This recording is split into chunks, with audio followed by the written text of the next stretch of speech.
Good morning. It's Dr. D.K. Kohli from the Department of Mechanical Engineering, SIRT Bhopal. And in today's lecture, we will discuss about the subject heat transfer and particularly Fourier's law of heat conduction. So, the Fourier's law of heat conduction is being utilized for the conduction heat transfer, and this law says that the heat flow is given by the relation Q is equal to minus A dt by dx. Actually, in case of the conduction, there may be the two type situation. It may be steady state and it may be unsteady state. So, in case of the steady state heat transfer, the temperature is not the function of time, but in case of the unsteady heat transfer, the temperature is the function of time. So in simply we write here, if the T is the temperature and temperature is the function of time, tau is time, then it is called an unsteady state or unsteady heat transfer. But if temperature is not the function of time, it is called the steady heat transfer. So here in this lecture we will cover only the steady state heat transfer, particularly for the conduction purpose. This law is given as Q is equal to minus Ka dt by dx, where Q is the heat flow rate in kilojoules per square meter, then K is the thermal conductivity of the material through which heat is being conducted. A is the cross sectional area. The area particularly is perpendicular to the direction of the heat flow. For example, if the heat is flowing from in this direction, that's the chalk, then this area will be the area perpendicular to the direction of heat flow. dt by dx, it is called as the temperature gradient in the direction of heat flow. So if the heat is flowing from this phase to this phase, from this left to right, then this is the length along which we will calculate or we will consider the temperature gradient. Now this law is used for the conduction heat transfer through a plane ball. So here we are taking the case of a plane ball. Here you will see there is a two axis. This is the temperature axis on the vertical, and on the horizontal axis we are taking the length x. Suppose we have taken a plane ball which is having the thickness delta.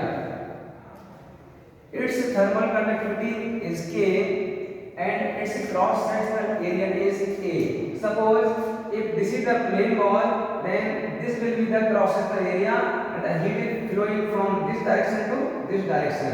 So it is having the two faces. Suppose this is the left face, this is the right face. On the left face, the temperature is T1, and on the right hand side face, the temperature is T2.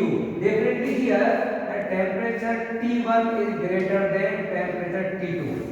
Heat transfer always occurs from the higher temperature to lower temperature and in the direction of the negative temperature gradient. It means when the temperature is decreasing, in that direction the heat flow will be there. So this is the case of the flame ball. Now here the temperature T1 is more than the temperature T2 at the right hand face. So what will happen? Across the thickness of this plane ball, heat will be conducted. So this from T1 to T2 or from this left face to the right face, heat will be conducted and this will be linear. Now because the heat will be conducted across the thickness of this plane ball, then this material of the plane ball will offer some resistance which is called as the thermal resistance. So here I have shown the circuit.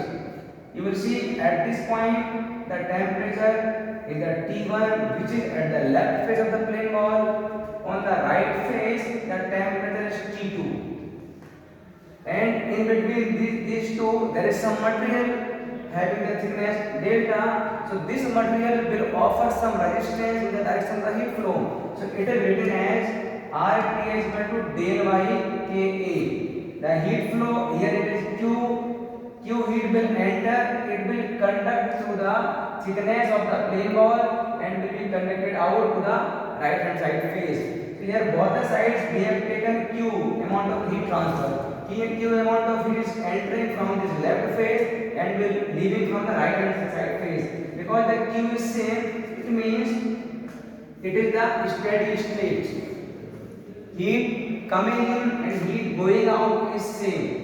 So it is written as Q equal to T1 to T2 RT is thermal resistance. Here we can see very clearly that this thermal resistance, if delta is taken as constant, if we have taken a plane ball of a certain thickness, which is delta, and let A is cross sectional area. So if the del and A both are constant, then we can see this RTH thermal resistance is a reciprocal to 1 upon K, where K is thermal conductivity. So thermal resistance is a reciprocal to thermal conductivity. It means if the thermal conductivity is higher, thermal resistance will be lower. So if we are using the material, suppose we are using the material like aluminium having the high value of thermal conductivity. Because of this, thermal resistance will be lower. Further, the heat flow rate is given as Q equal to temperature difference upon thermal resistance. As we know that the current flow is written as I equal to V by R, where V is the potential difference, R is electric resistance. In the same analogy, the heat flow rate, which is similar to current, which is Q, is written as temperature difference upon thermal resistance. So here in this case, temperature difference will be T1 minus T2. So this is temperature difference